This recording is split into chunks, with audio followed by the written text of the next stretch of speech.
Hey guys, welcome back to the channel, and today I'm going to show you how to avoid loan scams posing as Upstart. Now, scammers sometimes impersonate Upstart to steal, personal and financial information, and so here's how to stay safe.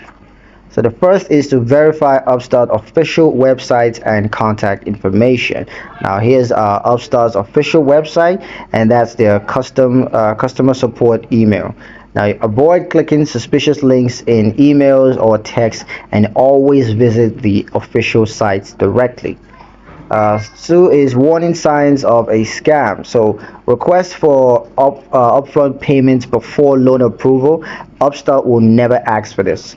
And also emails from unofficial domains, that's Gmail or Yahoo instead of at upstart.com.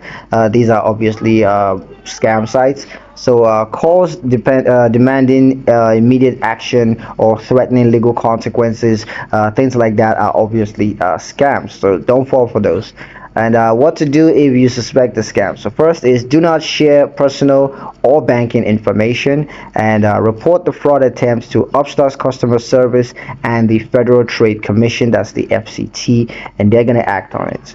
So yeah, that's pretty much it on the video, guys. Hope you liked it. Hope you found the information useful enough. If you did, like the video, comment down below, let me know what you thought. Share the video with your friends and subscribe to the channel if you haven't done so already, and I'll see you guys in the next one.